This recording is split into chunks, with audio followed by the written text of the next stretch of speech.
지금까지 저는 행복의 문이라는 제목으로 하나님의 말씀을 전하였습니다. 왜냐하면 이 세상에 사는 사람들 가운데 행복에 전혀 관심이 없는 사람은 아무도 없기 때문입니다.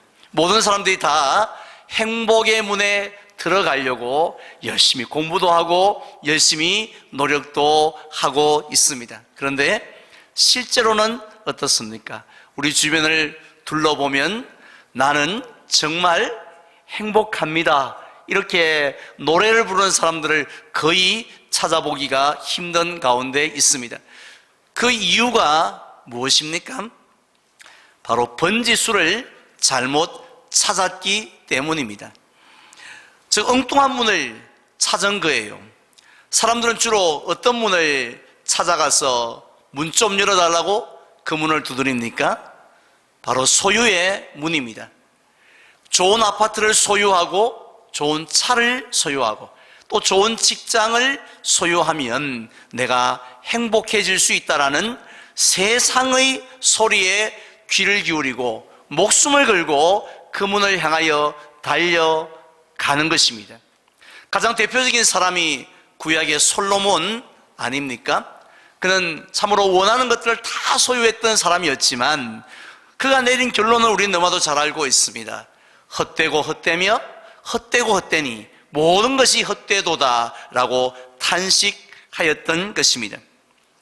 그래서 우리는 누구의 소리를 들어야 합니까? 세상의 소리가 아니라 우리의 길이 되신 예수 그리스도의 소리를 듣고 그 말씀에 따라 순종해야 하는 줄 믿습니다.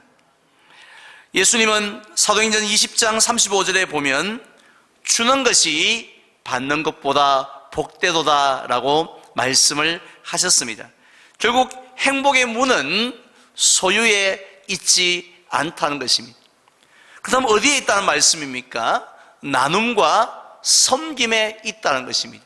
세상 사람들은 나누고 섬기면 더 불행해질 거라 생각하는데 그것이 아니라 나누고 섬길수록 더 행복이 커질 것이다 라는 것이 예수님의 말씀입니다. 그래서 예수님은 우리를 향하여서 내 이웃을 내 몸과 같이 사랑하라 라고 하신 것이 바로 그 이유 때문입니다. 그리고 신약 성경에 남을 위하여 서로 뭐뭐 하라라는 말씀이 50여 번이나 나오는 이유도 바로 행복의 문이 거기 나눔에 있기 때문입니다. 오늘은 그 마지막 시간입니다. 오늘은 서로 용서하라라는 제목의 라는 말씀을 함께 살펴보려고 합니다. 한번 따라했으면 좋겠습니다. 서로 용서하라. 네, 우리는 지금까지 남을 위하여 무엇을 하라라는 말씀을 들을 때 그렇게 기분이 우울하지는 않았습니다. 물론 적지 않은 거룩한 부담으로 다가오기는 했습니다마는 막 눈앞이 캄캄해지거나 막 완전히 우리 속이 막 불편해지고 그런 일은 없었다는 것입니다. 예를 든다면은 서로 격려하십시오. 서로 인사하고 문안하십시오. 또 서로 기도하십시오. 서로 참으십시오. 서로 섬기십시오. 이런 말씀을 들었을 때 우리의 마음이 어땠습니까? 아, 맞아. 그래야지. 내가 그걸 깜빡 잊고 있었네. 내가 그렇게 말씀대로 살아야지 하는 결단도 하게 되어졌고요. 그리고 또 그것이 옳다라는 그런 수긍도 생기고 내가 내일부터 당장 그래야지 하는 용기도 우리 속에서 일어났습니다.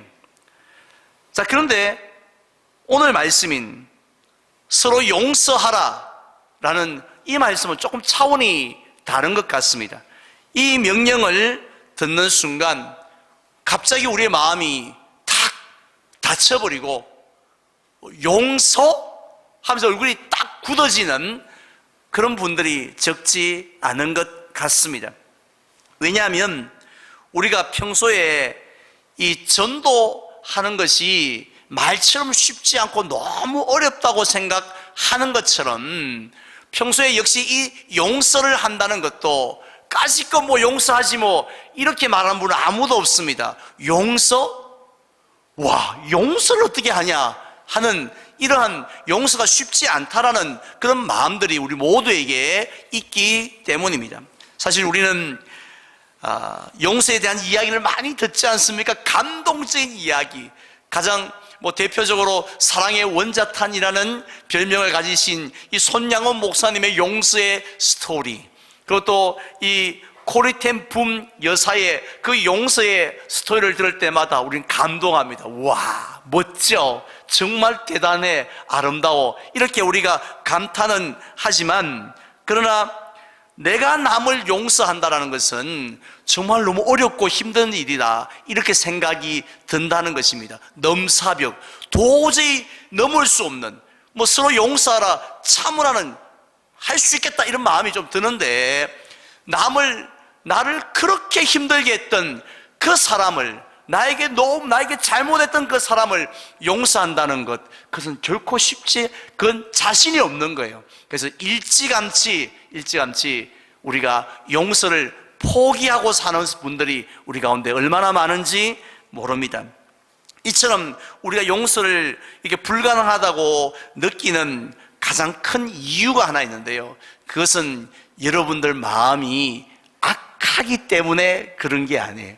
우리가 태어날 때부터 아주 모진 마음 가지고 태어났기 때문에 용서가 힘든 것이 아니라, 무엇 때문이 아니냐 하면은 바로 이 용서의 정의를 모르기 때문에 그렇습니다. 즉, 용서가 뭔지 그것을 우리가 잘 모르기 때문에 용서는 우리는 덮어놓고 너무 어려운 거야, 미션 임파서블이야, 이렇게 불가능하다고 생각을 하는 것입니다. 우리가 평소에 전도를 어렵고 부담스럽게 생각하는 분들의 특징이 무엇인지 아십니까? 전도가 무엇인지에 대한 정의가 벌써 잘못되었기 때문에 그랬던 것처럼 용서도 마찬가지라는 것입니다. 우리 성모님들은 남을 용서하라고 할 때 그 용서가 무엇이라고 생각을 하십니까? 의외로 많은 분들은요, 용서를 이렇게 생각합니다. 나에게 잘못을 했던 그 사람, 그 원수, 나를 힘들게 하고 나를 괴롭혔던 그 사람, 지금은 쳐다보지도 않고 인사도 하지 않고 전화도 하지 않고 밥도 같이 먹을 일 없지만 그 사람과 사이 좋게 지내는 것, 이것이 바로 용서라고 생각하는 거죠. 원수 관계가 아니라 이제는 친구 관계로, 아주 친한 친구 사이 관계로 회복되어지고 화목하게 지내는 것, 이것이 바로 우린 용서하는 것이라고 생각을 합니다. 그렇기 때문에 우리는 그 사람, 생각하기도 싫은 그 사람과 밥을 먹어? 그 사람과 친하게 지내? 만나기도 싫은데, 길거리에서 만날까봐 겁나는데 그 사람하고 친하게 지낸다고?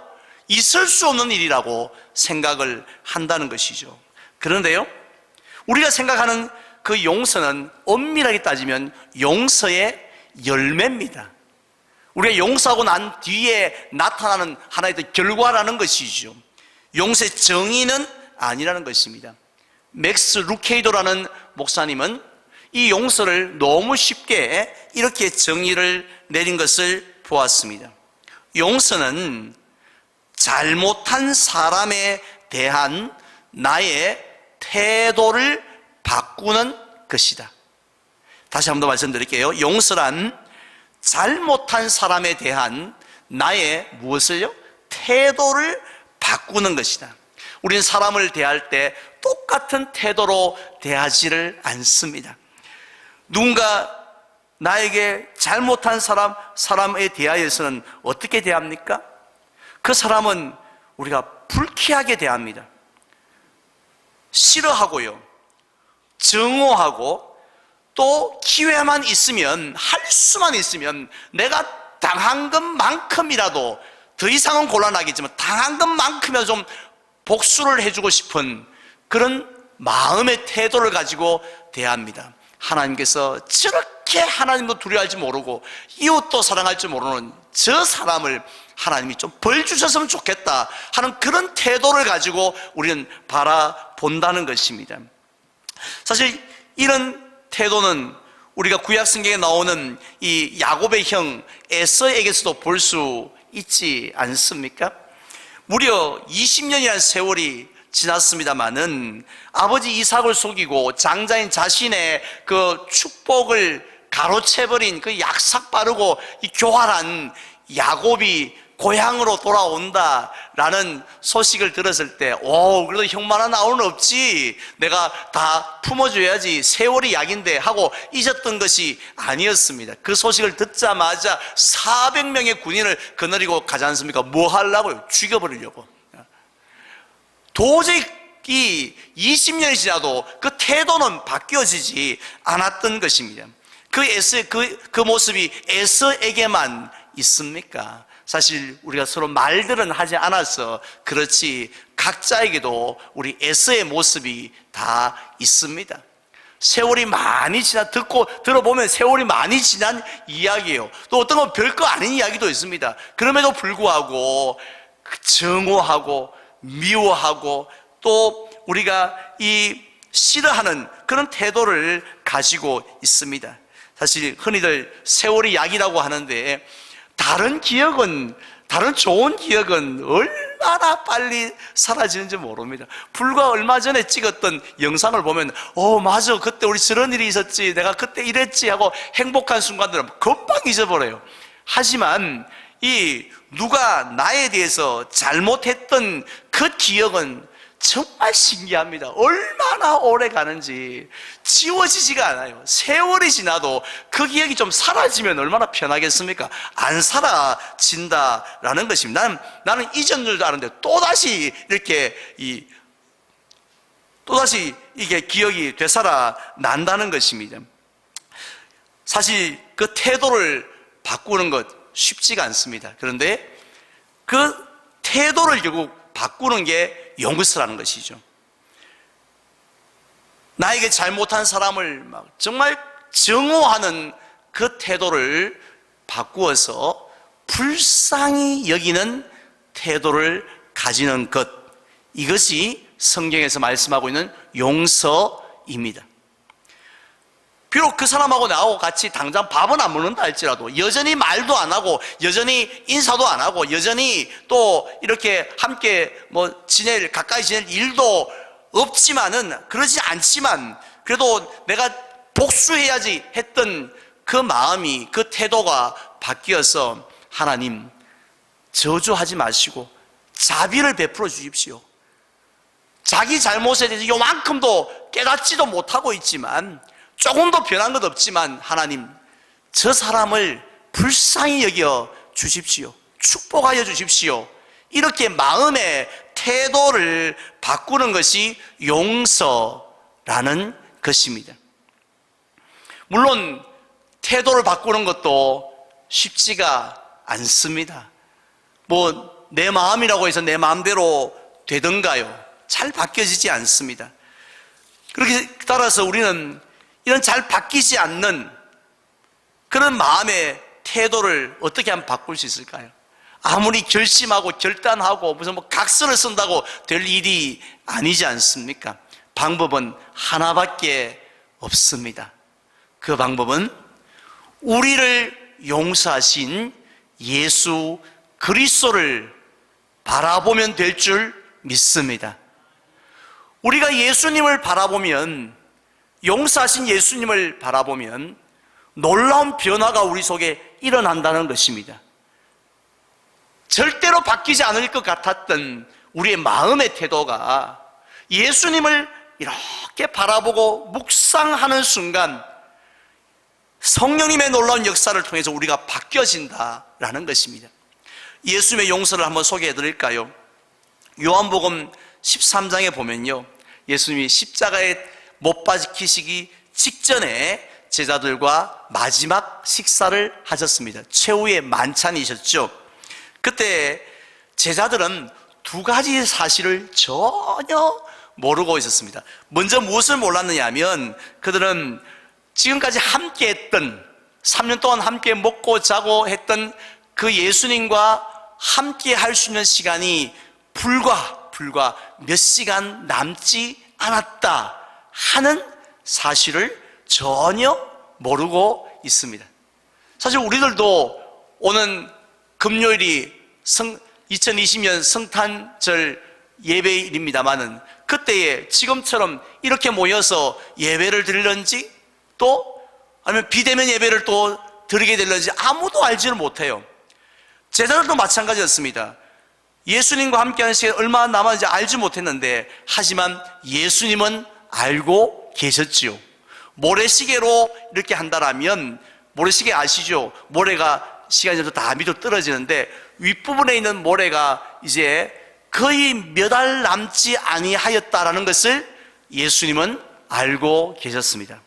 그리고 또 제자들은 무엇을 몰랐느냐 하면 그 몇 시간 후에 그들이 어떤 말을 할지 어떤 행동을 하려는지 전혀 알지를 못했습니다. 그냥 이런 생각이죠. 야, 우리가 3년 동안 예수님 훈련 받았는데 우리가 어떤 시련이 와도 어떤 상황이 바뀐다 할지라도 우리는 흔들리지 않으리라 이 생각을 했겠죠. 하지만 예수님은 정확하게 알고 계셨습니다.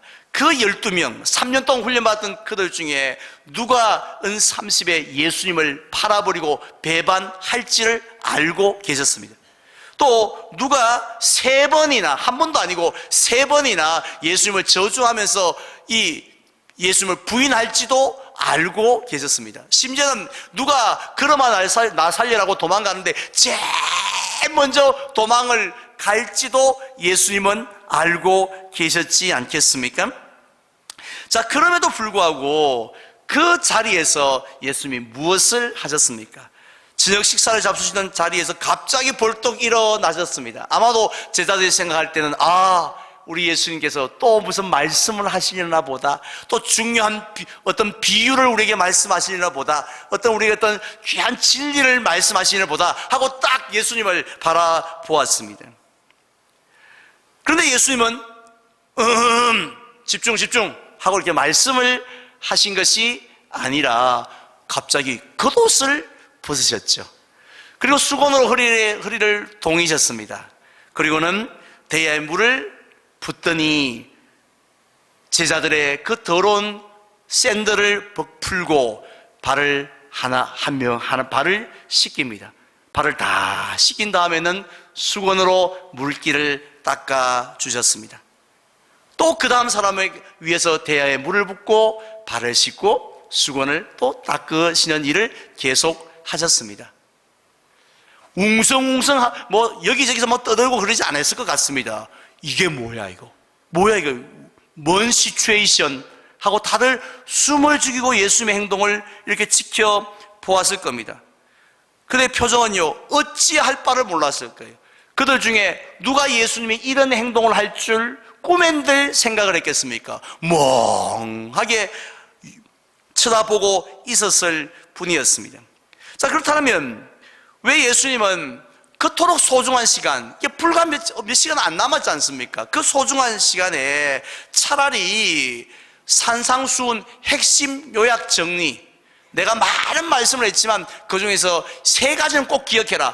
1, 2, 3 이렇게 요약 정리를 해주시고 복습 게임이나 하시든지, 아니면 우리가 이럴 때도 기도해야 된다. 통성으로. 왜냐하면 잠시 후에 예수님 돌아가실 거니까. 따라서 너희들 흔들리지 않기 위해서 우리 기도해야 된다. 무릎 꿇어! 하고 막 통성으로 기도하든지, 베드로 앞에 불러서 머리 대! 하고 안수하든지 이렇게 하셔야 되는데 왜 예수님은 아무도 원치 않은 발을 씻겨 주셨을까요? 누구보다도 예수님의 의중을 제일 잘 안다고 생각했던 베드로조차도 이 상황을 제대로 이해를 못했던 것 같습니다. 우리 예수님이 왜 이렇게 하시지? 왜 이렇게 하시지? 이렇게 이해를 못했습니다. 그래서 뭐라고 합니까? 주여, 이 말이 됩니까? 주께서 내 발을 씻으시나이까? 이게 뭐 하는 일입니까? 하고 이해를 하지 못해서 이렇게 질문을 했습니다. 그런데 그렇게 말했던 베드로가 잠시 후에 뭐라 하는지 아십니까? 주여, 이 발뿐 아니라 이 손도 좀 손. 내 머리 밀겠습니다. 내 머리도 좀 씻어주세요. 하고 이렇게 베드로가 정반대로 반응을 하기를 시작합니다. 왜냐하면요, 예수님께서 발을 씻겨주시는 그 의미를 비로소 깨달았기 때문입니다. 아, 그랬구나. 그러려고 이러시는구나. 의미를 깨달았습니다.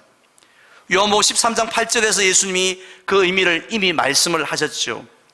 예수님께서 내가 너를 씻어 주지 아니하면 네가 나와 상관이 없느니라 라는 말씀을 하셨습니다. 결국 예수님의 이 발 씻기는 행동은요, 단순하게 예수님이 얼마나 겸손한 분인지, 얼마나 낮아지신 분이신지 그것을 보여주려고 한 행동만은 아니었다는 것입니다. 물론 1차적인 것은 그거였지만 그것이 다가 아니었다는 것입니다. 예수님은 그들이 몇 시간 후에, 아니 앞으로 지을 그 모든 죄를 다 아시면서도 미리 용서해 주시고 또 씻어 주실 것을 미리 보여주신 것입니다. 너희들에 대한 내 태도가 이렇단다 하는 것을 보여주시기 위함이었습니다. 즉 베드로가 아무리 3번이 아니라 30번을 예수님을 모른다고 부인한다 할지라도 내 태도는 내가 너의 죄를 씻어주마. 또 아무리 제자들이 도망한다 할지라도 내가 너희들의 죄를 씻어주마. 또 부활하신 예수님 앞에 예수님을 두고 도마가 뭐 그 손에 무슨 손을 넣어 봐야 되느니 마느니 이런 의심의 말을 한다고 할지라도 내가 그 죄를 씻어 주고 용서해 주시겠다라는 것입니다. 인간적으로 볼 때는 얼마나 정말 증오하고 또 견디기 힘든 상황입니까마는 그럼에도 불구하고 예수님은 여전히 그들을 불쌍히 여기고 여전히 사랑하는 태도로 대하시겠다라는 것이죠. 너희들이 무슨 일을 하더라도 내가 너희를 씻어주마. 내 태도는, 내 마음은 변하지 않으마 하는 것을 보여주신 것입니다. 우린 이러한 예수님의 모습을 십자가 위에서 더욱더 분명하게 발견할 수 있습니다. 누가복음 23장에 보면 예수님이 가상칠언에서 첫 번째로 하신 말씀이 나옵니다. 무엇입니까? 아버지여, 저들을 사하여 주옵소서. 그렇다면 여기서 저들이 누군가요? 예수님이 그토록 사랑하시던 그 베드로와 또 회개했던 그 베드로, 또 다른 제자들입니까? 아니었죠. 거기서 저들이라는 것은 바로 예수님을 죽인 일에 앞장섰던 대제사장과 바리새인들이었습니다. 예수님을 향하여서 조롱하던 바로 유다 백성들이 그들이었습니다. 또 예수님을 채찍질하고 십자가에 못 박던 로마 군인들이 바로 저들이었다는 것입니다. 그들은 예수님을 바라보면서 뭐 했습니까? 예수님이 저들의 죄를 사하여 달라고 말씀하셨음에도 불구하고 그들은 낄낄대고 있었죠. 내가 생각해보니 너무 잘못된 것 같다고 양심의 가책을 느끼고 용서를 빌었던 사람은 아무도 없습니다. 어떤 후회도 하지 않았고 어떤 가책도 가지지 않았습니다. 도리어 조롱하였고 우리가 마땅히 해야 될 일을 했노라 하면서 의기양양하였습니다. 그들의 모습을 뻔히 아심에도 불구하고 예수님은 그들을 불쌍히 여기는 마음을 가지셨습니다. 그들도 사랑하는 마음을 가지시고 저들에게 하나님의 저주가 아니라 자비가 임하기를 원하는 그 태도를 끝까지 가지신 것입니다. 이것이 바로 그리스도가 보여주신 용서고 우리가 해야 할 용서의 모습이라는 것입니다. 예수님께서는 십자가 위에서만 또 제자들에게만 이런 태도를 가지고 용서하신 것이 아니었습니다. 오늘 이 자리에 있는 저와 여러분들에게도 동일한 태도로 동일한 용서의 은혜를 주신 줄 믿으시기를 바랍니다. 우리가 아무리 더럽고 부끄러운 죄를 지었다 할지라도 우리를 바라보시는 예수님의 그 태도는, 그 마음은 절대로 변하지 않으신다는 것을 믿으시기를 바랍니다. 사람들은 변하지 않습니까? 정말 사람들의 태도는요 너무 잘 변한 것 같습니다. 정말 단 말 한마디에 행동 하나에 그 사람 인생 전체를 짓밟아 버리지 않습니까? 어떤 데 그게 가짜 뉴스예요. 오보입니다. 그냥 전체의 문맥을 보는 것도 아니에요. 그냥 자기가 유리한, 공격하기 좋은 그런 문장의 한 단어만 뽑아서 이런 말 했다라고 그렇게 말하면서 그 사람의 인격, 모든 것들 다 그냥 짓밟는 그런 시대 속에 우리가 살고 있지 않습니까? 우리도 사람에 대한 생각이 얼마나 많이 바뀝니까? 뉴스 한 줄에 뉴스 한 줄 보면서 우리는 평상시 너무 좋게 생각했던 사람들 형편없는 인간이라고 이렇게 우리의 태도가 바뀌지 않습니까? 그런데 예수님은 그러하지 않으신 줄 믿습니다. 우리를 몰라서 그렇습니까? 모든 것 우리 누구보다 더 잘 아시지만은 그러나 우리를 향한 주님의 사랑은 변함이 없습니다. 그 증거가 있죠? 바로 오늘 우리가 이 자리에 예배를 드리고 있다는 것입니다. 그런 주님의 마음이 수시로 변했다라면, 쉽게 변했다라면 어떻게 우리가 이 자리에 나와서 하나님을 아버지라 부를 수 있겠습니까? 따라서 사도 바울은 오늘 본문에서 우리에게 어떻게 명령하고 있습니까? 다시 한 번 더 본문 말씀을 제가 봉독해 드릴까요? 우리 다 같이 함께 봉독하겠습니다. 서로 친절하게 하며 불쌍히 여기며 서로 용서하기를 하나님이 그리스도 안에서 너희를 용서하심과 같이 하라. 아멘.